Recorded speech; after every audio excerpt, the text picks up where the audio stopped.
So we're carrying on our journey to try and train an AI model to actually be capable of doing Avalonia coding for us. So let's just take a look. There's been one significant change since the last time, but this is pretty important. So we can see here, this is just the prompt we've been given. It's a very, very basic prompt to begin with. We're trying to just get AI to successfully generate clean layout in Avalonia.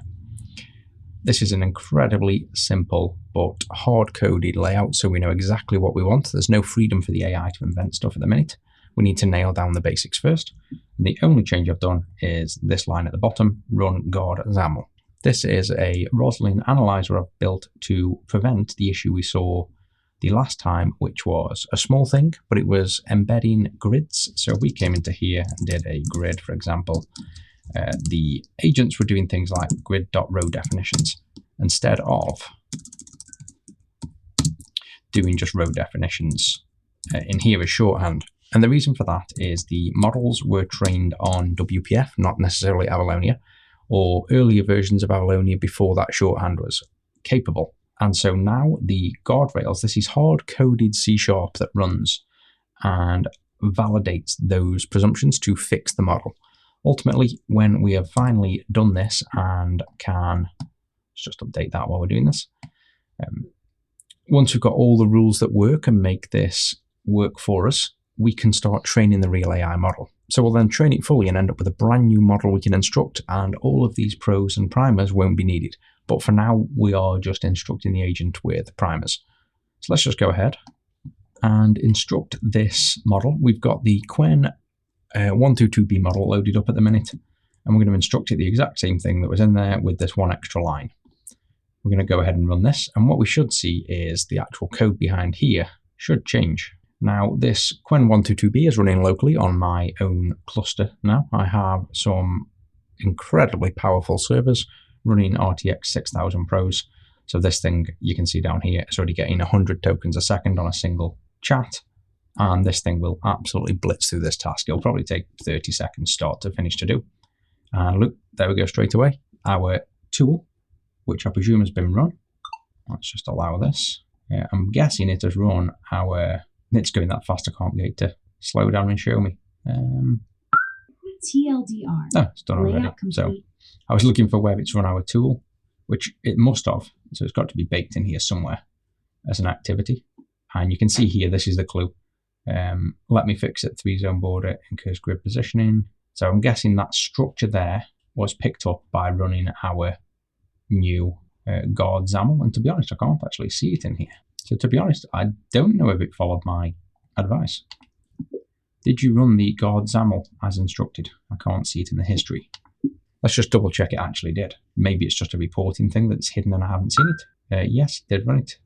So yes, that must be interesting. So it should have, this is just an issue in AI Mecha, not necessarily the chat. It's run it, and that's why I suspect it ran it, because it did this. It like caught a problem and fixed it. But I can't see it here saying it's ran the actual guard XAML.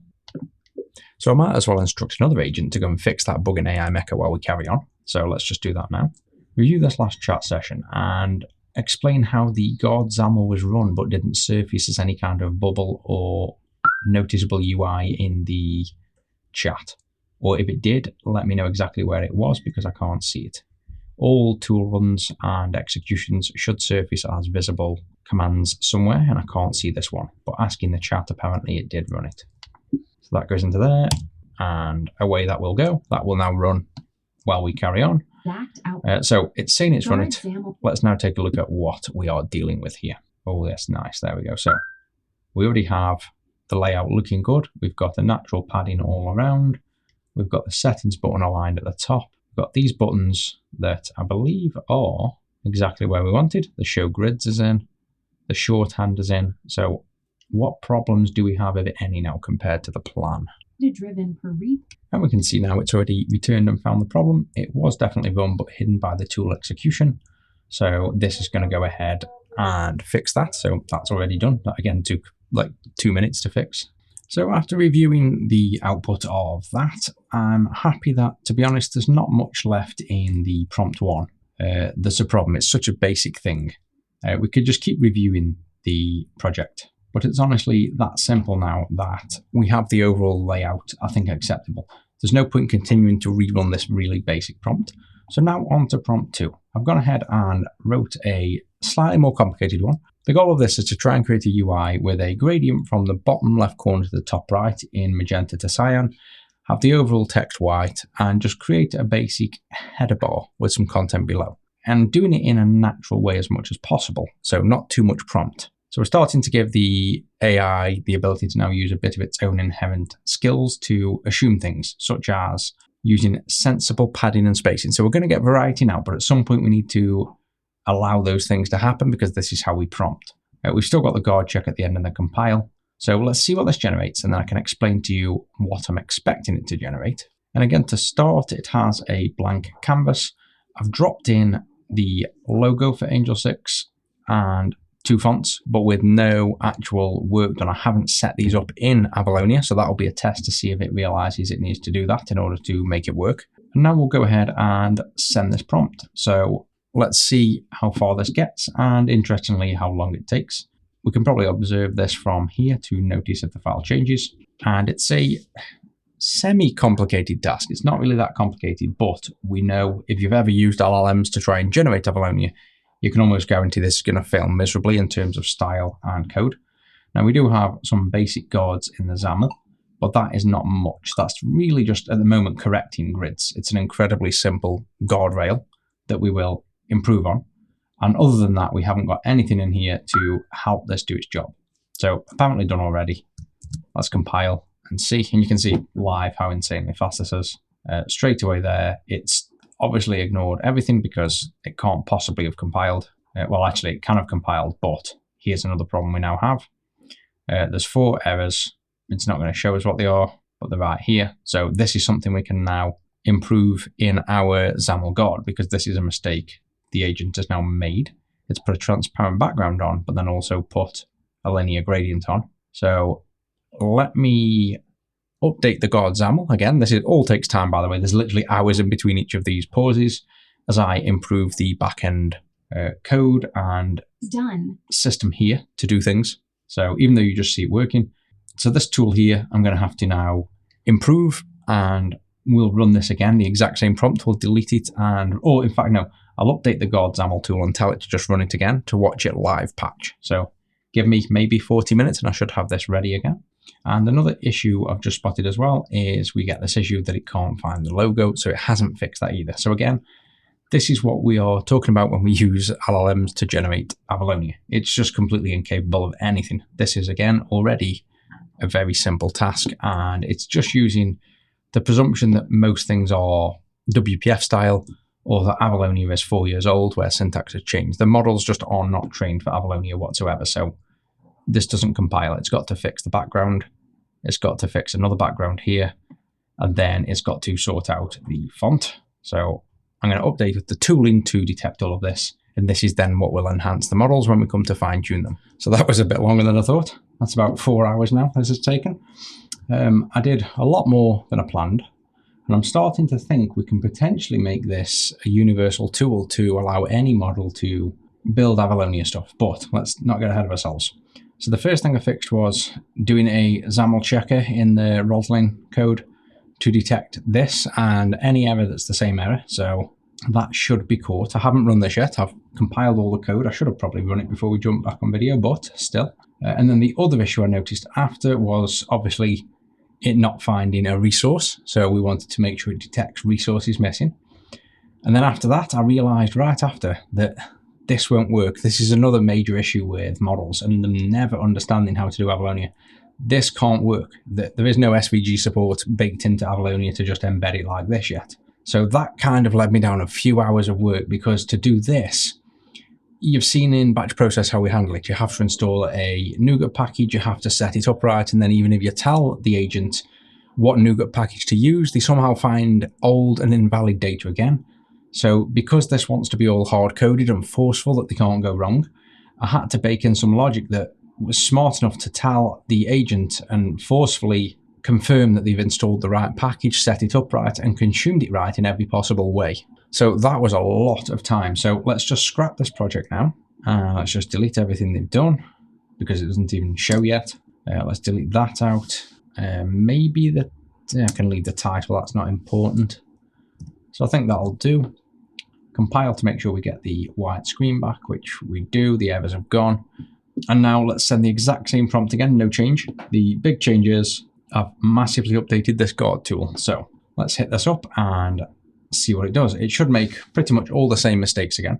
And then the guard should now show in the chat. That's another thing I've fixed. So we should actually see it propagate as a tool call, so it can't be hidden, because the last time we couldn't see that, so that's fixed as well. And then we should see probably the file alter, then it run the guard, and then the file get corrected. That's the idea. So my suspicion will be this will make some very invalid Avalonia and then hopefully correct itself. So it's written to the file already. It's editing the file a few times. There we go. So if we have a quick glance, you can see, again, it's done something completely different now. It's added transitions that are wrong. So, of course, this is now not going to get picked up by the tool because that's another mistake it's now made. So I haven't baked that into the tool. So that'll be interesting. But let's see if this should get picked up, for example. This has done the same mistake again. So it's done a lot of mistakes. And we'll just see. Let's wait and see what this does. But with how quick, like I say, this local agent is, I don't think we'll have to wait long. This should be pretty much just immediate. It takes seconds to do everything. So there you go. There's the ran guard. So now it's ran the guard tool. It's now collapsed it inside. You can see fix the image to use SVG image. So let's just see how it gets on. This is now the tool in action. This is exactly what we want to see. Yeah, and there we go. SVG control is now in with a source, but it doesn't look like it's installed the package yet. But that should have been told to do that, so we'll see. It should then automatically, I presume. There you go. SVG controls package might be a different namespace. So there may be room to improve there, because now it's going to start flailing and trying to figure this out instead of knowing how to do it. So I can feed this feedback in and improve the tool after. But let's just see if it actually manages to solve it itself, given the info we've already given it. For example, it's now just randomly changing schema for no reason. So I think the tool still needs more improvement to be more specific, and that's not good. It thinks it's finished, and I'm pretty sure that's the wrong syntax. All done. So let's see. Maybe it's just an old compile that hasn't finished. And nope. So failure of this. So now I need to go back and do even more work to get this auto figured out, because this is an error. It was flailing at the SVG, which is actually completely removed. So it's completely removed the image. That was its apparent solution. And I don't think it's done font family right either. So even more problems. You can see how crazy bad these are. So off I go again to try and fix this up. So I'm just going to do some more rules, and I'm just double checking the SVG because I was pretty sure I did it right. And I am right. It pretty much tells the agent to do exactly what it needs to do, include a package reference to the exact version, and even exactly how to use the SVG. So to put it in a single curly brace, this is just the syntax here. So it will give it the exact correct syntax and tells it to do it. So basically, this is why we need to train models. The model has been given the exact solution to the SVG and instead decided to invent 3 different ways and ignore the direct advice from the tool. So this is where you'll learn with models. There's no point telling lower quality models what to do because they can't follow rules in the first place. So I'm going to have to get this rule to auto apply now to be able to allow a code level fix that it can't ignore. So just again, another thing that to get this tool to run with any model, we have to do when we train a model, the model should be smart enough to do this itself. But right now, it simply isn't. Okay, so I've now been going at this for around 9 hours, would you believe? So it's nice and easy on a video to see hardly anything being done, but there's tons going on behind the scenes. So what I'm going to do now is delete the changes again. At least I think that's all the changes there, and compile. I'm going to also swap this model now to the Qwen 27B. So this is the old prompt. Let's just now load up another one with the exact same prompt, but with the Qwen 27B. Nothing at all changed. It's just that I've again massively updated this guard tool. So let's make this run. We've already got another agent running here on some other work, and we should be able to see this fire up. There we go. So token generation. The other agent's doing some CPU bound compilation, so it's not actually hitting up the model. At the moment, it's waiting. But the 27B takes longer than the 122B because there's almost 10 times more active parameters. So this should be also naturally higher quality. The irony was, as we saw with the 122B model, even when we were explicitly giving the agent the solutions, it was just ignoring the solutions and carrying on regardless. Even so much so, it was deleting the SVG from the UI to pass tests. That's how bad it was for, a low active parameter model. So we're stepping it up to the 27B, and we'll see how this one does, plus all the new tooling to capture the fonts, the SVG, the layouts, the resources, and hopefully what we're aiming for, well, so far we haven't even seen a single thing compile yet. We've got no agent whatsoever making even valid Avalonia code. So already this one, you can see it's now ran the guard, and the guard found 3 errors. And our UI here, you can see it's actually done setters and properties. We've never even seen that so far with the other model. So we're getting somewhere. It's also pulled up the SVG fix there. So again, no models. Even Claude doesn't get SVG models right. It just literally cannot do Avalonia. So this isn't even like a local model thing. It's just, I run all these local models now. This is just, models in general are not smart enough to build Avalonia. So hopefully, with a combination of a smarter model now and our XAML guard picking up their mistakes, I want to hopefully see this. Oh, we can see stuff.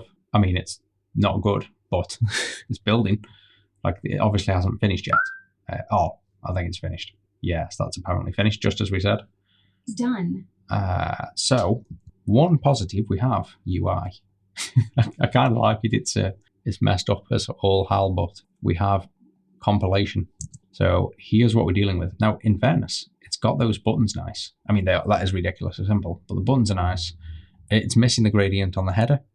It's got the SVG right, which is major. That's something that they never even get right. No idea what it's done with the gradient, and it's cropped off this text, and I, again, can't even explain what it's done with that text. But we have a compiled working XAML first hit. Now we have further problems, and these just continue to grow. So now we have repetitive styles, which, until we've done our new theme library, I'm not sure what we do about that. That's something to think about. But again, it's got the font family. Has it got that right?